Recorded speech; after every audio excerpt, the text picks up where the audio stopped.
Yes, yes, yes, that's great. Thank you. Yeah, we're having a bit of a memorial today.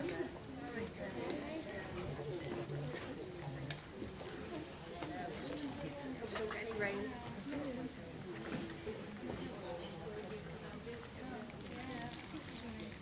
Yeah. It's nice to hear.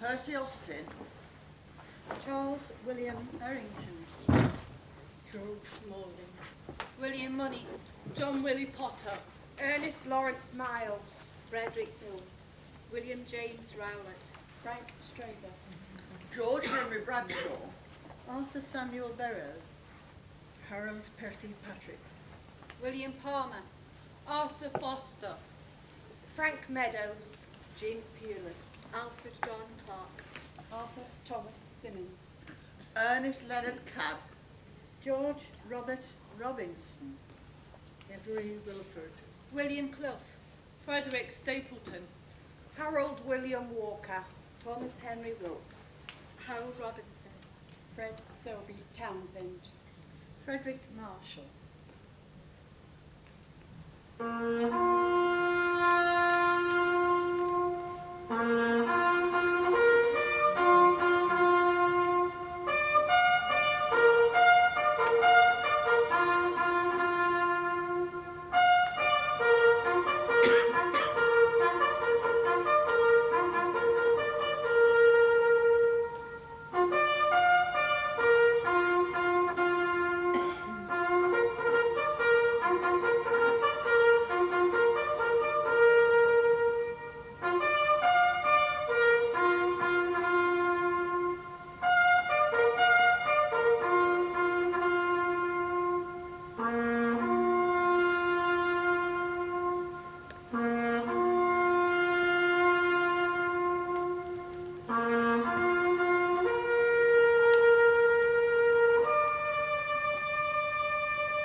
Each flower a life, each life a name, each name a man, with family, friends and neighbours, a man who once lived and loved and breathed this air and walked the streets of Corby. But how true is our memory? We use memorabilia to visit yesteryear, photos, books, the internet, and objects we hold dear. Official dusty diaries all have their part to play, to reconstruct a life that's gone and ponder at its ways. Diaries tell it how it was. Your mind fills in the blanks. They're stories told by word of mouth, so pass them on with thanks. For when, 100 years from now, someone looks back and asks, our heritage is what they'll find, are we up to the task?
We'd go later.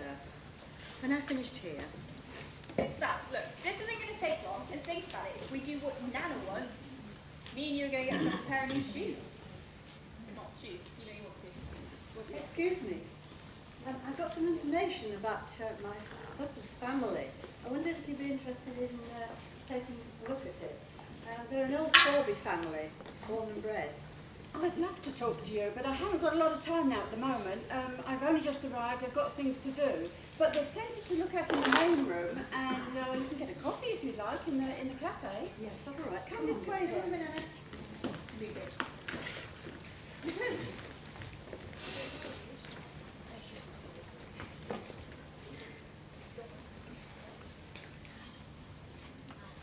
I know. This way, girls. Constantly. And have a look round. Well, thank you.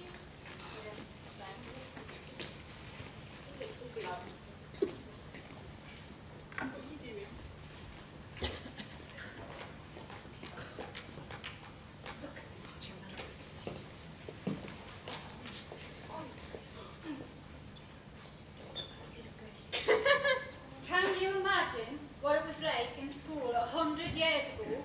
Obviously, they didn't have interactive whiteboards now, did they? That's true. They used to write on slates, which were hung around the kids' necks in case they dropped them.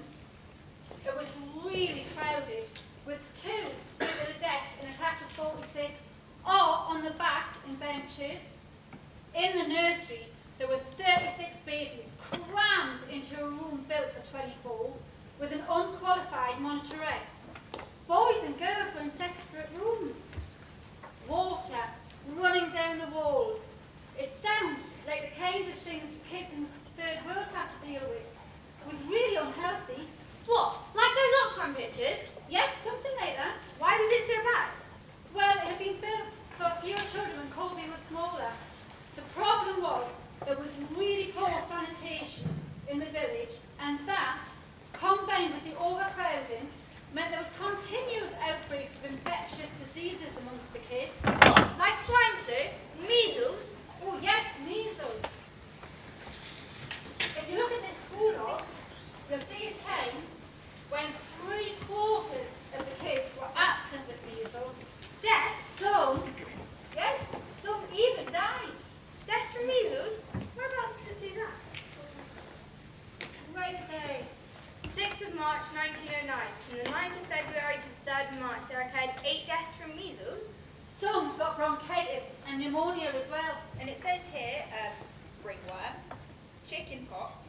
Whooping cough? That's whooping cough. Influenza, scarlet fever, meningitis. Meningitis? My friend nearly died from that last year. Well, you know, it was really hard to stop the infection spreading. Can you imagine having sheets soaked in disinfectant between people to stop the germs? Did it work?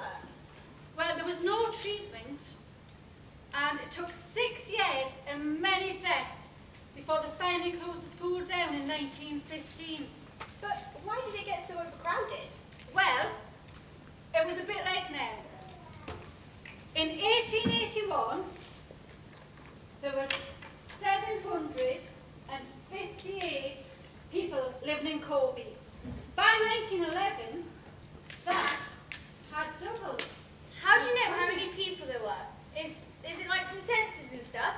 Yes. And How is diaries. that? Come over here. I'm Mrs. Clark, the vicar's wife, and I keep a diary. 1,560. Building is going on rapidly in the village. Nearly 40 new homes have been recently erected, and many others are in contemplation. Aren't we doubling our population again at the moment? Yes, and then, just like now, the services weren't ready for such a population rise and were bursting at the seams whilst they tried to catch up. Why did people first come to Corby? Well, people came for jobs. Originally, the majority of the Corby families were in handloom weaving, but that industry died in 1850. Everybody was out of work, there was real poverty, and no prospect of anything else. Steelwork. You can Oh, that listen. sounds like when the steelwork was closed in the 80s. That does, you know, Yes. about the industry.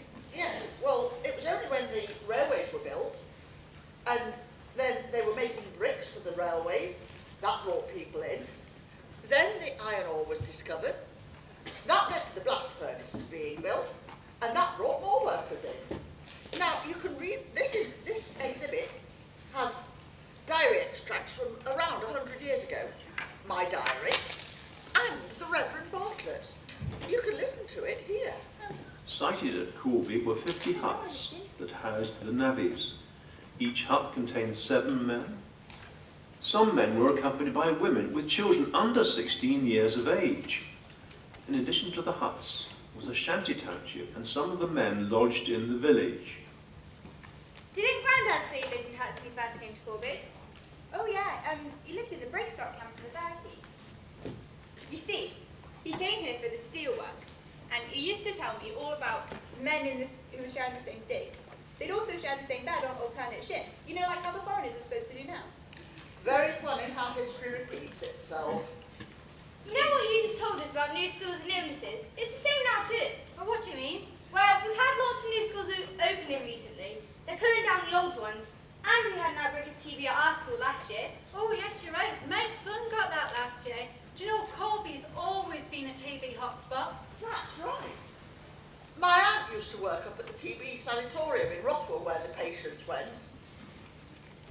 But Corby's always in the paper because of its poor health profile. Yes, but at least we've got decent sewage now, and there was a battle to get that. There were records of the inquiry. My husband, Reverend Clark, was on the panel. And Mr. Lambert said that he didn't really see why we needed decent sewers because 95% of the population are of the labouring class. Yes. They recommended we continue to use what they called the peel method. What? Shit in a bucket? Gross! Anyway, that doesn't tell you anything about what school was really like. What subjects did they do? Well, the head teacher was really keen on history, music and drama. There was more emphasis on domestic subjects for girls to prepare them for going into service or running home. But like, what if they wanted to go to university or something? Women weren't allowed to do degrees, different expectations nowadays. children made and sold to raise money for the school. What on earth is that? I used to do those in the 1980s Yes. when I was a junior. Well, it is. We used to have to do very fine embroidery around it. We used to have to knit our own mittens. Yeah, we had to do all sorts of things like that. We were only What a 60. That's old money, by the way. It means 1 shilling and a sixpence. My grandmother had this like that. Oh, yeah.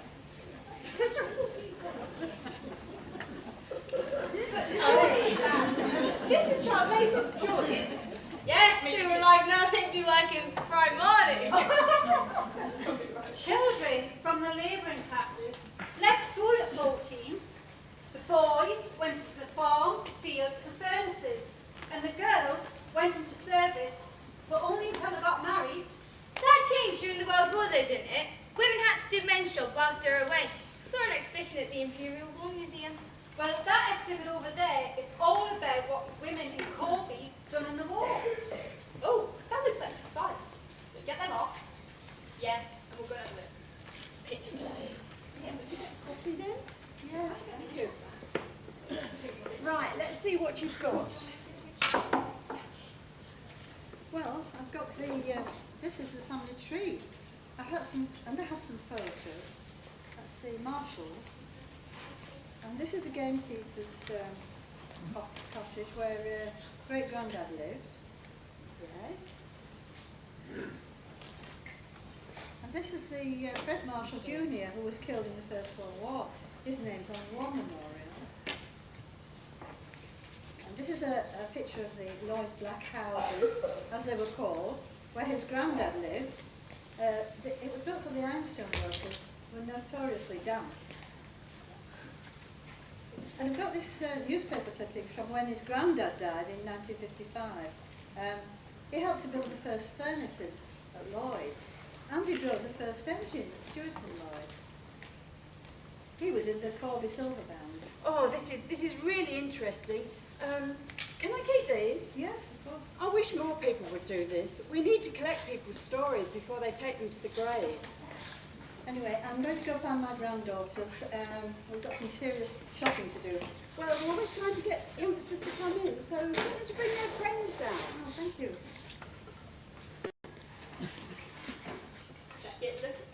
Hey, there we are. What's real, you know? Protect yourself. Come here. Let me explain what all this is.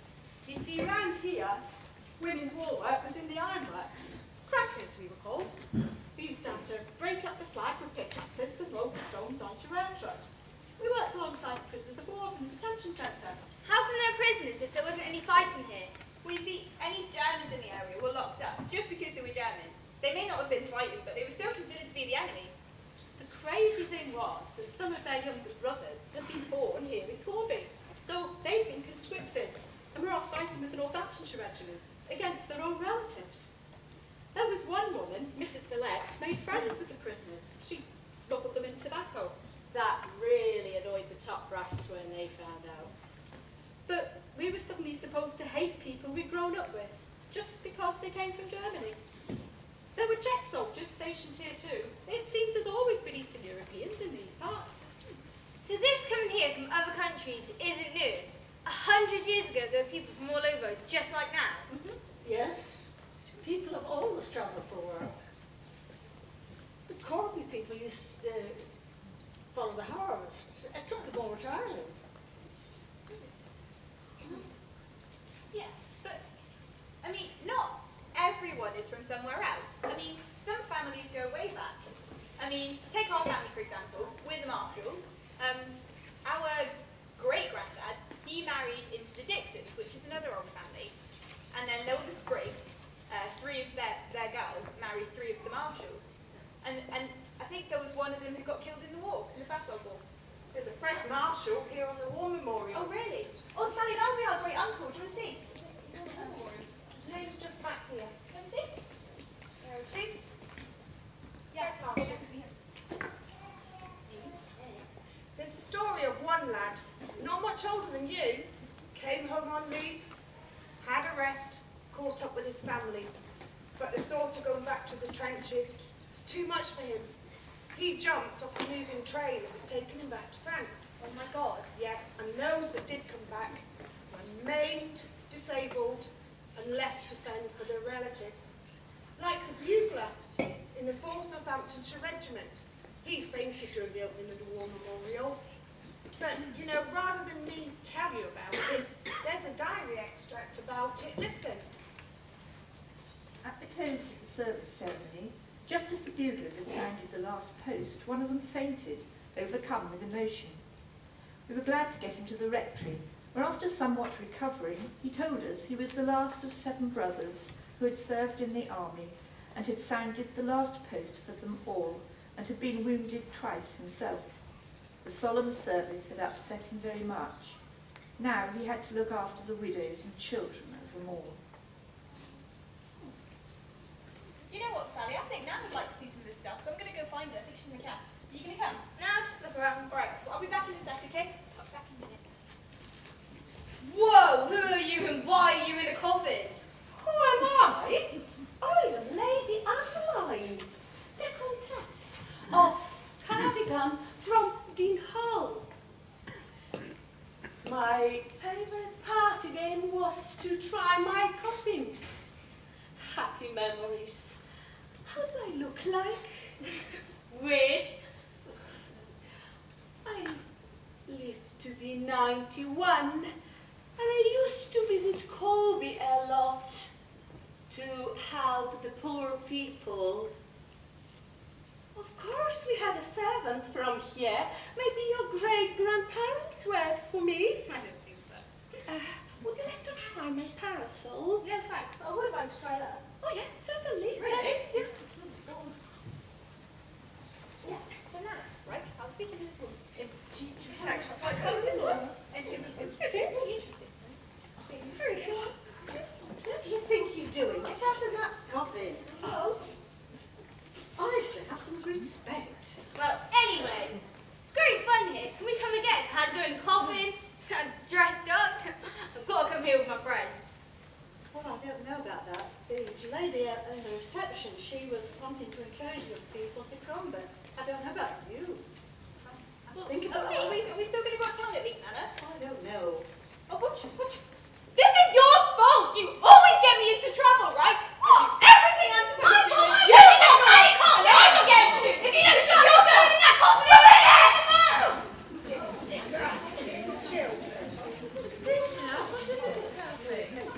I'm researching into women around World War I, and I wondered if there's any local information. Well, you're in luck.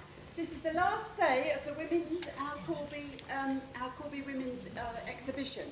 Oh, read it there. Excellent. And as it happens, we know quite a lot. There were 2 notorious characters in the area. One woman refused to pay her tax, saying why should she pay her tax if she wasn't good enough to vote? That sort of thing. Well, if I were you, I'd talk to Aileen in the main room. She's the one with the pickaxe. Pickaxe? Yes, we had various people in there dressed as they would have been 100 years ago, with artefacts and historical archive material. It just helps to bring it alive. Through the cafe.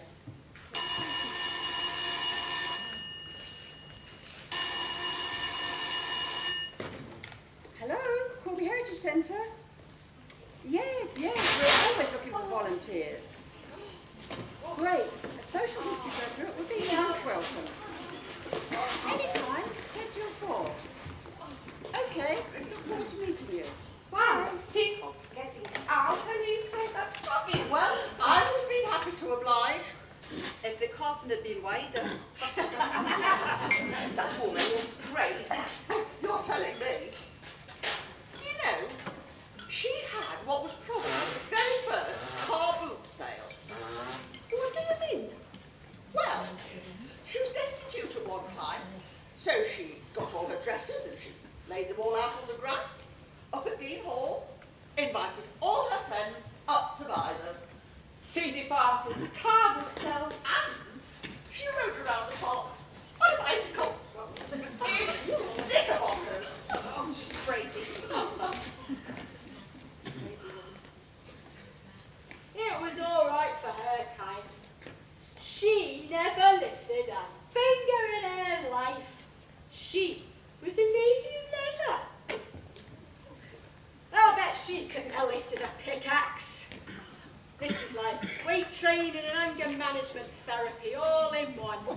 Each time someone pisses me off, I just imagine it's their head on the block. Anyway, my nana lived in a stately home just like Dean Hall. Oh, are you posh then? No, she was a Surrey maid. Oh, is that all? But she said the lord of the manor had a roving eye. Well, that's an understatement. All right. What do You you mean? could have noble blood in your veins. Could I? Yes. He had the pick of the girls, the working girls, and it's common knowledge, the night before they were wed, he deflowered them. Deflowered them, yes. Deflower? Well, there's a euphemism if ever I heard one. You mean rape? Oh, it's disgusting. No wonder women were militant. Anyway, one woman was telling me about her nanny being a cracker when she was younger, and she said so was I. Come on, ladies, we need to practice this suffragette song for next week's exhibition. We have to. Yeah, we do. Yeah. Ready? One. Nana was a suffragette, almost 95. Oh, wait a minute. Why are you so low? Like, Nana was a suffragette. But we are women, and I'm a soprano. Let's try it higher. Nana was a suffragette. The cows squawking like that. Go on, then you do it better. Go on, then. Nana was a suffragette, over 99. No. Let's jazz it up a wee bit like Sister Act, or a wee bit of rhythm. Singing boats For women, it's just a beginning. You haven't seen anything yet. Nana was a suffragette. What on earth is all this noise about?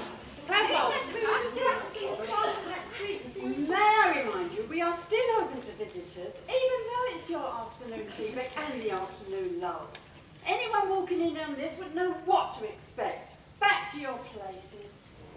If you think we're satisfied, take a look around. There's a lot of angry women who won't let their nanas down. Nana was a suffragette, it's as if she's still alive.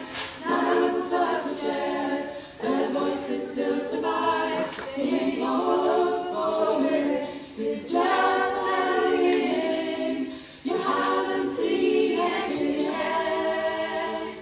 Oh, Nana's a suffragette.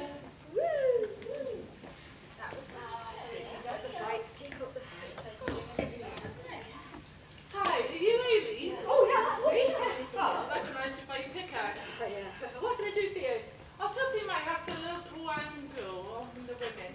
I'm just starting my dissertation. Oh, right. What made you interested in World War One? Well, when I was on the anti-cuts demo recently, you was there. it was great, wasn't it? It was absolutely brilliant. So was it you that took your pickaxe over there to break all the windows?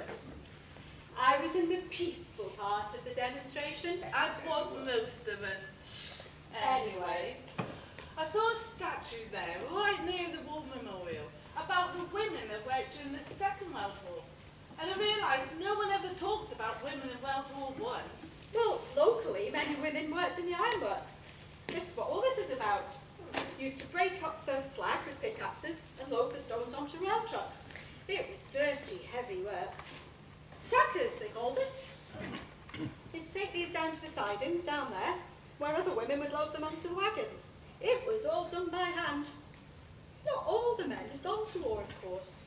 Like in World War II, keeping the ironworks going, that was a reserved occupation. And there were other women working in the furnaces alongside the men from the fitting gangs. Any pictures? Yeah, there's one of the crackers that my character's based on, but you'd get a better idea of what the work involved from one of Peter Hill's books, Images of England and Corby at War. There's a copy over there, I think. Come here, I'll show you.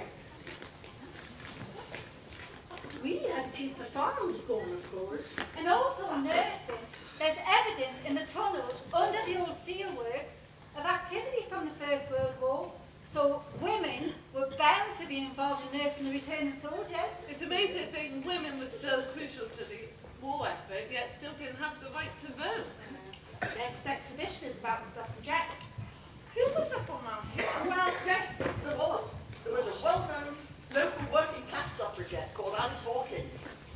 And we know that Corby women were involved because there was one Corby woman who used to walk around and talk about going to meetings with a brommy in her bag just in case the police got heavy with them. So nothing's changed there then. Is there any info on her? Well, we know that she organised the women of Kettering into a union for women shoe workers. Oh, and Sylvia Pankhurst drew a picture of her. That's a shame there wasn't someone round here doing the same thing. The conditions in the ironworks were appalling. Mind you, the men soon put a stop to that.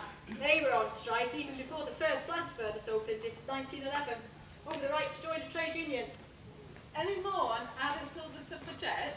Oh, there was an article about her recently for a long YouTube piece. Our grandson's done it. It's called Boots, Shoes and Suffragettes. Was that Alice Hawkins? I caught the tail end of that on the Jeremy Vine show.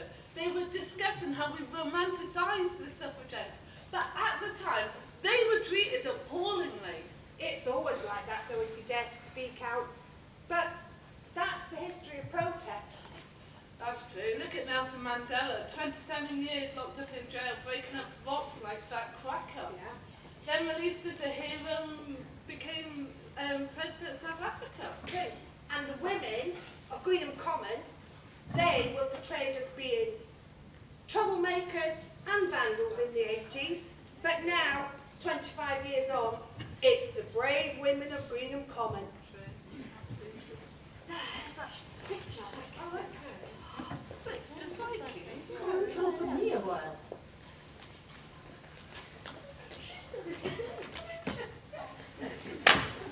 You know, you couldn't either be a protester or a suffragette if you'd known to mind the kids. Women were finding it very hard to stay alive. They had no time for these newfangled comments. And you couldn't survive without poaching. A rabbit or a hare on the back of the door was a common sight. And that wasn't just around there, it was anywhere the labourers lived. Times were terrible, dreadful, low pay, you couldn't survive. The farm workers used to go gleaning. Gleaning? Picking up ears of corn left over to make bread. Just like the slag heaps, scrapping for coal. The farmers round here were against it, by all accounts. Thought the farm workers left too much behind on purpose. Well, most people had a pig or a chicken and a vegetable patch to grow their own vegetables, much healthier than now. Yeah, there are folks going back to those ways again. I think they're practicing for when the oil runs out. We had no ovens. You took your joint down to the pub on a Sunday. There's a story about one young man, and he dropped it on the way home. A whole joint of beef rolling down the bank. I bet he got his ears clipped when he got home. This is all very interesting, but I really do need to be going now. You sure? Yes. Yeah. Sorry. Yeah, I could show you how a hair oven works. That'd be great. I'll be in touch. Oh, scintillating stuff. You'll be glad of it soon enough, for the energy prices going up at all. I used to keep trying to add to that mail. In Poland, we cooked rice in a bed. What? Just wrap the quilt around the pot and leave it to cook itself. Now you come to mention it, they used to do something like that when I lived in Germany too. Rice pudding, wrap it in blankets, leave it to cook on its own. I rest my case. Bring it on, British Gas. That's all, folks. That's the end of the Corby Women's exhibition. Don't forget to come in early on Monday morning for a run through of the suffragette exhibition.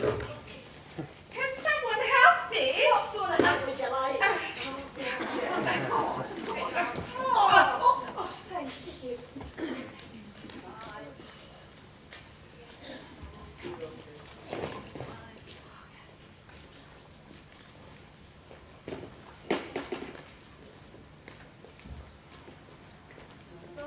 can you give me a hand with this gramophone, please?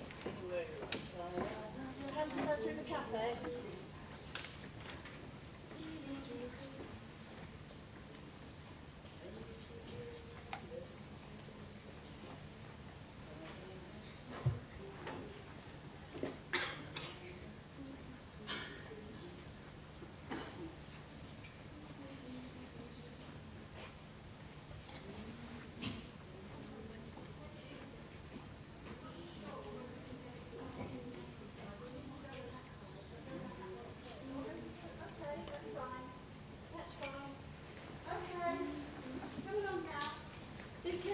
There's lots of things on the floor there. Just, is that okay?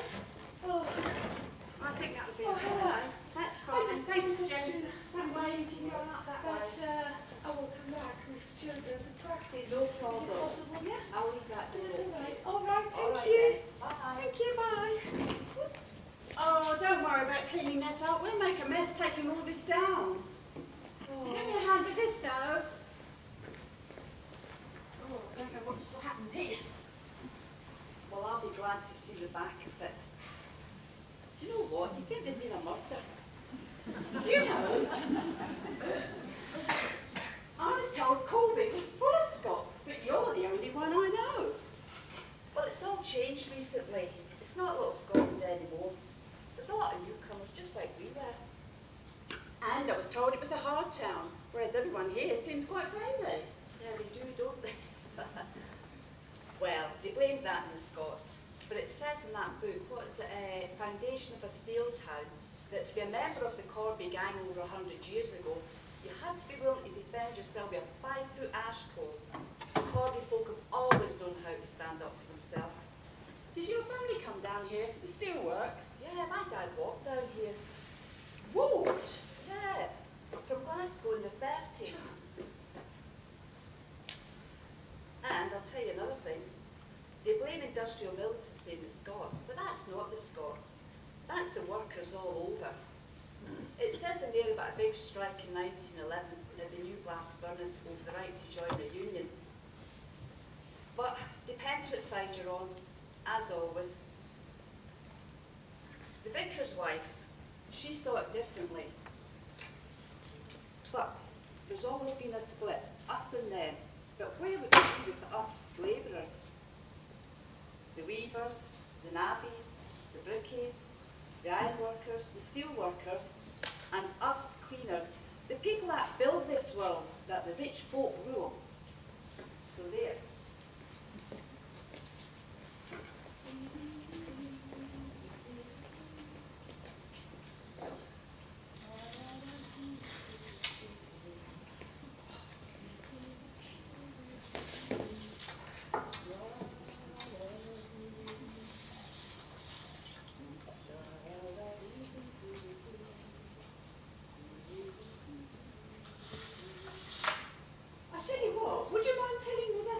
So I can record you?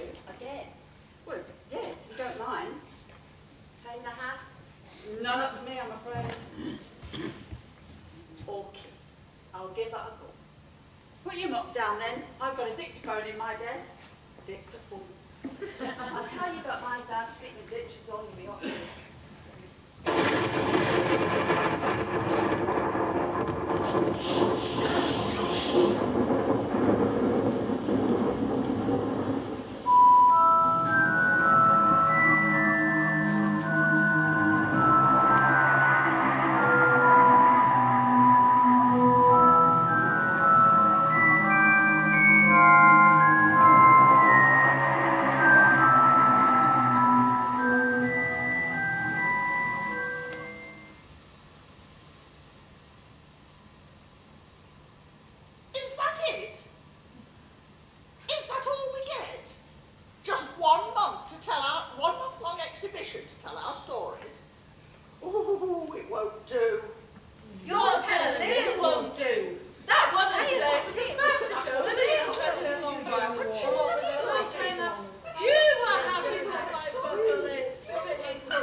Well, I singing parties indeed. Classical music in the gallery, and a very select crowd. The musicians still come up to the hall, even today, to entertain at Christmas, to entertain the tenant farmers. And see, the vicar's wife always kept a very accurate diary. The Countess, in full Countess dress, received her guests, accompanied by the charming Lady Adela Cochrane, in the spacious hall, where the smart Hungarian orchestra made music in the minstrels' gallery until the early hours of the morning.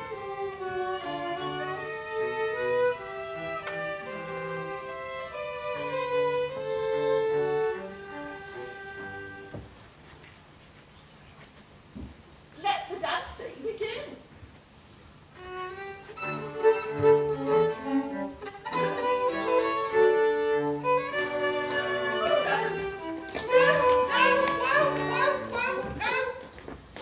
No.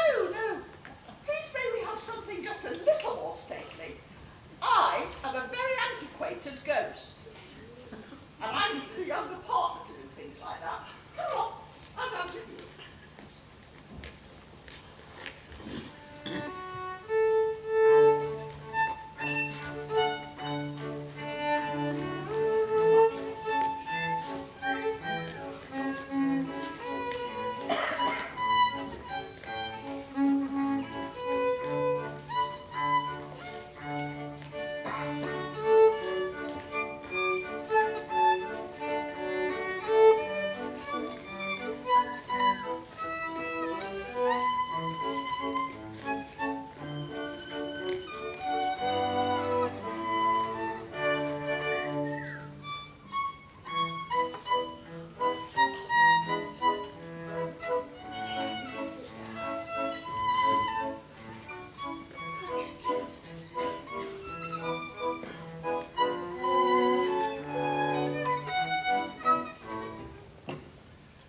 Oh, beautiful music. Thank you. Now, where was I? Oh, I know. Knickerbockers. I wore my late husband's uniform. It was eminently suited for riding a bicycle. Of course, there was much less of me then. And as for all those so-called affairs, well, people were just jealous.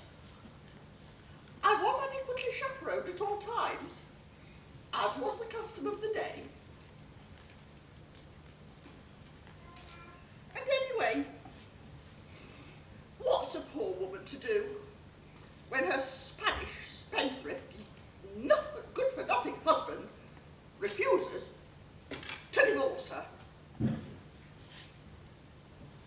as for haunting the place, well, if that's what they want, I can do a mean poltergeist.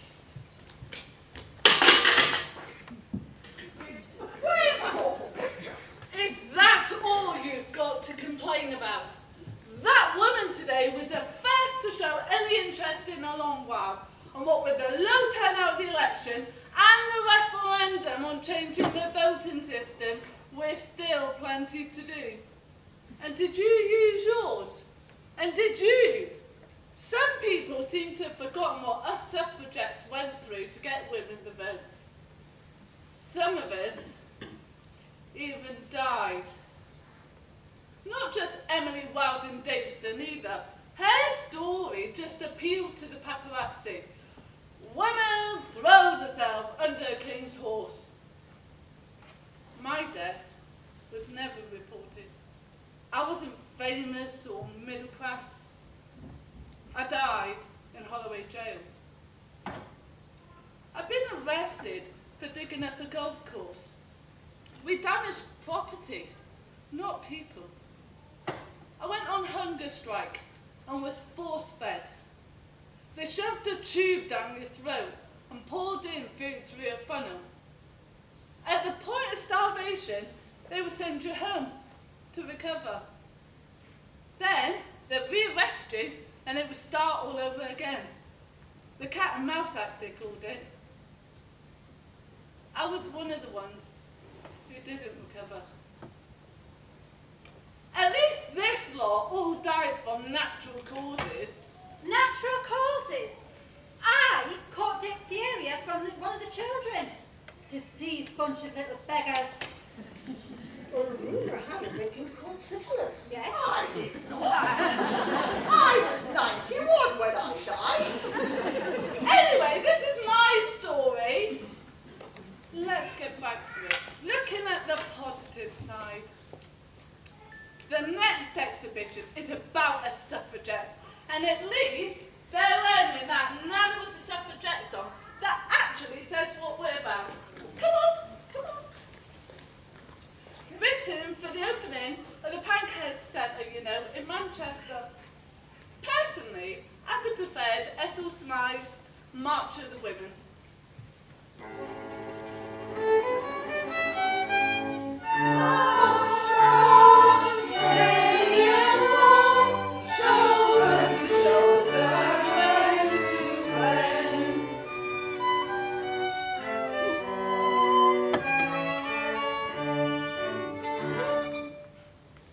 We were all there, just like old times.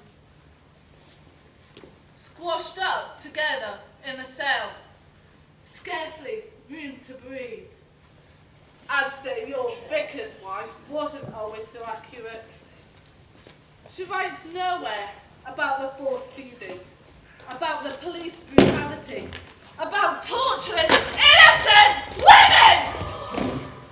We felt we were living in ominous times. There were home rule disturbances in Ireland and at home.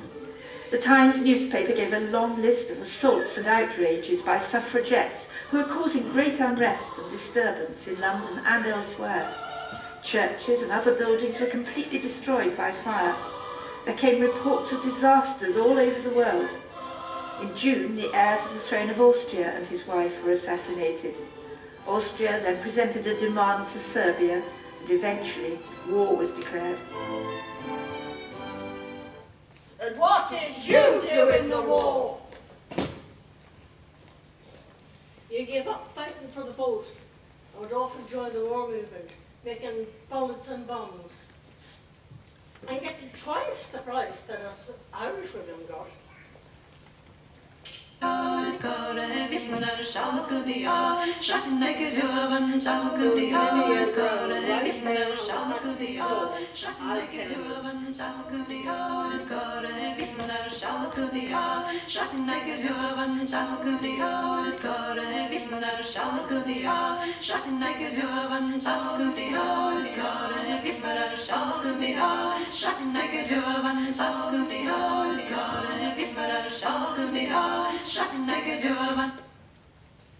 Well, I'm very pleased with the way my story was told today.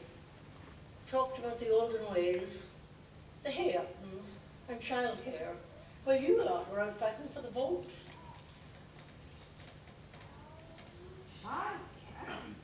Childcare. I was the one looking after everybody's children, unless it was harvest time, and then you were quite happy to keep them off school.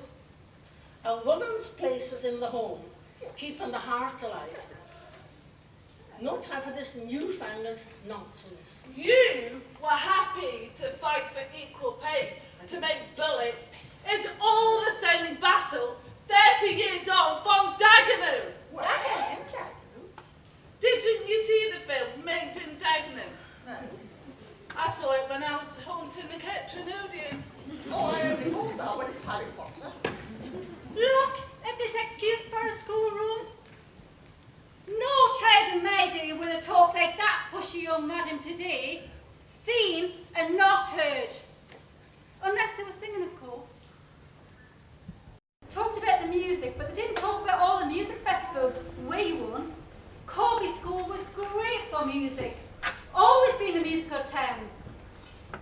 Oh, same tradition still carrying on. Supercalifragilisticexpialidocious. Even though the sound of it is something quite atrocious.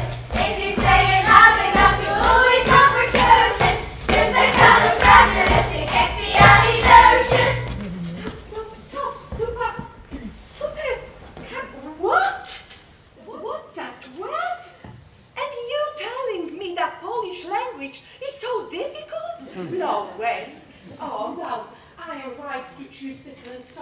let's try intro.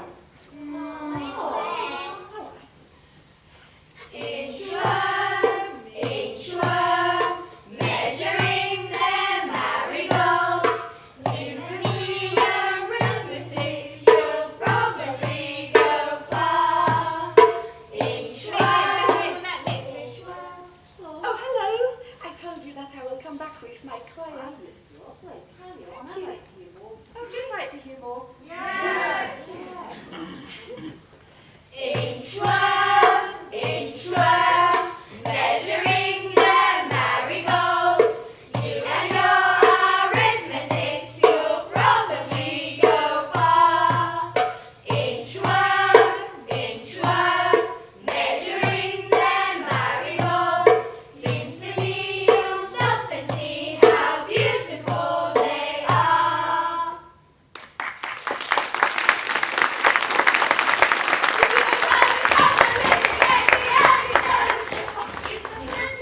Oh, yes, see, thank you, thank you.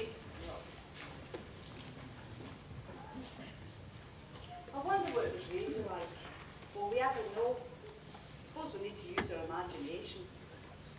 This diary's handy. No one would be interested in my diary. Not even Rupert Murdoch. I mean, Monday cleaned the toilets. Tuesday went to bingo. Wednesday took my mum for radiotherapy. Nothing like Lady Laddie does. After a time, in commemoration of the peace, we gave for the Corby Choir and Choral Society a musical entertainment. Professor Dolmetsch, with his son and daughter, illustrated his very interesting lecture on early English music with Elizabethan instruments and delightful dances by his little daughter in accompanying Shakespearean songs.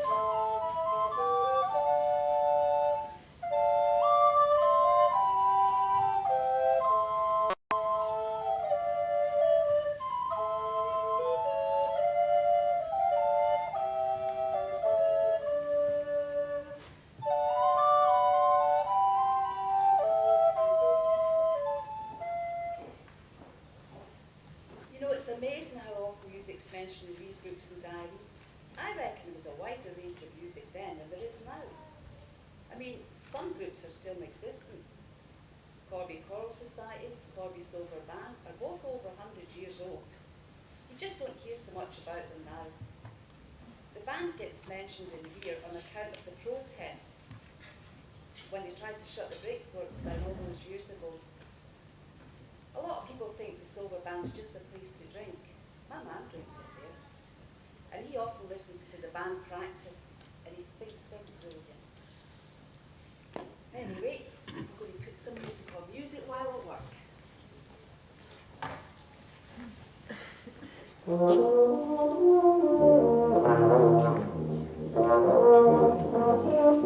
What was in that tea? See, when it gets dark, this place gets bright.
With each white poppy for peace, we recall a life lost or ruined through war.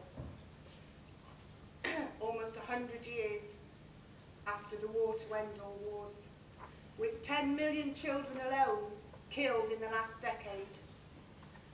We choose to remember all the victims of war, men, women and children.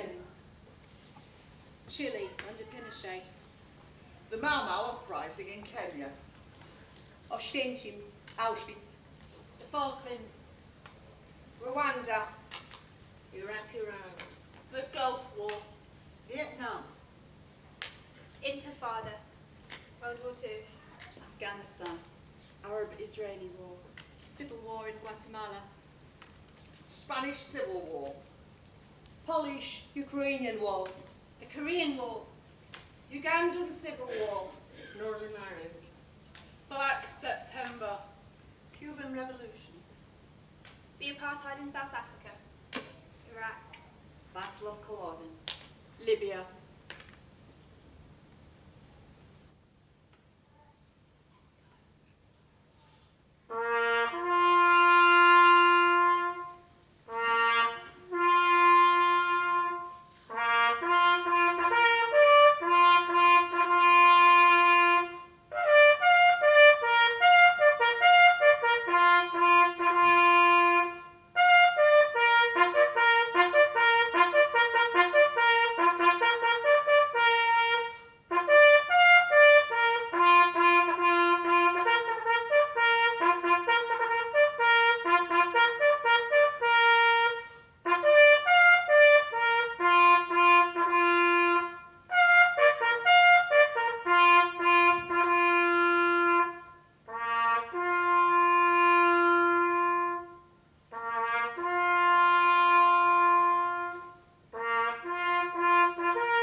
such an amazingly full theatre.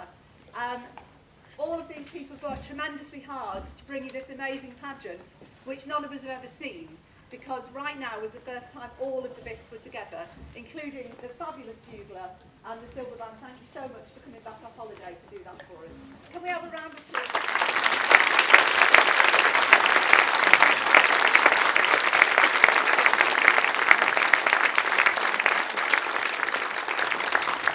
This is truly our Corby, as I see it. I'm a Corby resident. I'm proud to say I'm Corby born and bred, and everything on the stage is our Corby. Everything from this fabulous set. I'd like to say that Jenny Garlick, who did this set work, must have got in my head, because that's how I'm Paula Boulton, by the way, in case anybody doesn't know why this is woman in blue jacket yapping at you all, but anyway. So yeah, this is my play. But, you know, I think Jenny deserves a round of applause because it's just...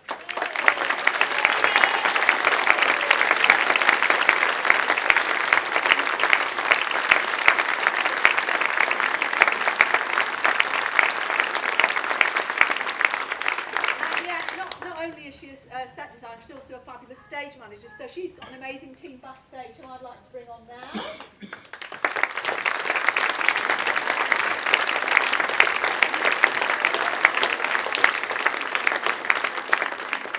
Also, the other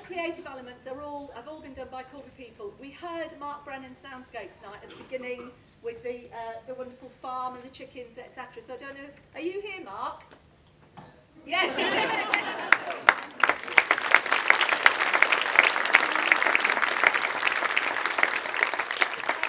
Rebecca, the costume designer, is sitting there. Are you coming up or are you going to stay there? You're just, all right, Rebecca.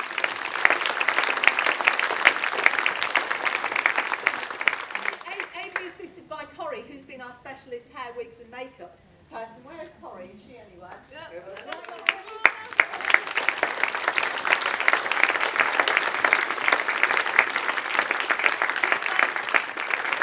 A team of little elves and pixies and helpers that there are back in the neighbourhood.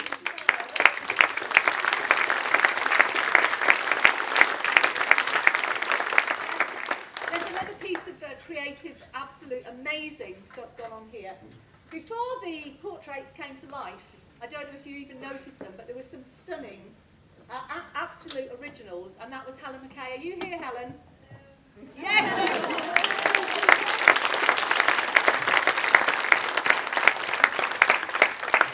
And we also, if you've been looking at the photos scrolling around in the bar, or if your attention was taken for a moment, there is a wonderful display going on that Lorraine Scatterty, who's sitting here, put together with Andy Ethorn, who's been filming for us. So that's the other element. These are the Seabourn photos upon which this play was based. At which point I do need to say thank you very much to Al Corby for commissioning me to write this, because we've had a hoot. It's been great from start to finish. And these are the photos. So what we'd like to do now is, rather than you all getting up and going home, we'd like to invite you to come to the Corby Heritage Centre. This is the audience interaction bit. I would like to say, please don't anybody try and get in the coffin. We're not allowed to do that. Neither are we allowed to let you have a go on the pickaxe. But apart from that, we would love you to just come and meet the re-enactors who are going to go back to the places, and that's what we'll do in a few minutes. I have got to say thank you. I know this is going on forever, but you see, Joel said to me, cast of thousands, Paula, and I said, all right, Joel. So we have the recorder consort up here, that if we could just, are there any lights? Yes, thank you very much. Our suffragettes and recorder consort up there, who have played beautifully for us, and our quartet on this side. So if we could just give that.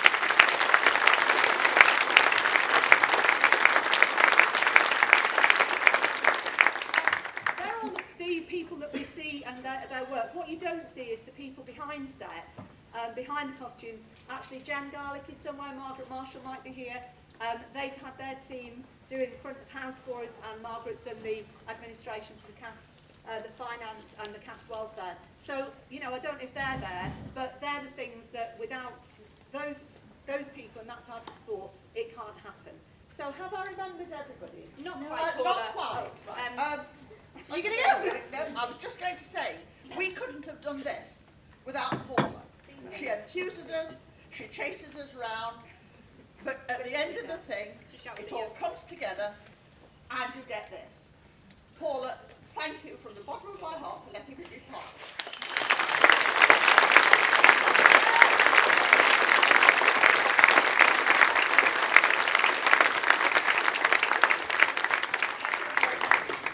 We've never done this play before, and there are feedback books. If it was just ours rather than commissioned piece here at the Core, obviously this is the first time we've ever performed at the Core Theatre. Thank you to the staff here, particularly Kate and Adam, who've been wonderful, helping us realise the technical aspects. Will and Gary are in the tech box there. We did wave at them, but we haven't thanked them. What I do want to say is the feedback books would help us if you put down comments. We're going to do it again tomorrow, who knows? It seems a shame to let it go. These things roll for years. Women of Steel is still selling, people. Do join us on the stage, and can we have music maestro from the brass band while we're doing that? Okay, thank you very much. Outside.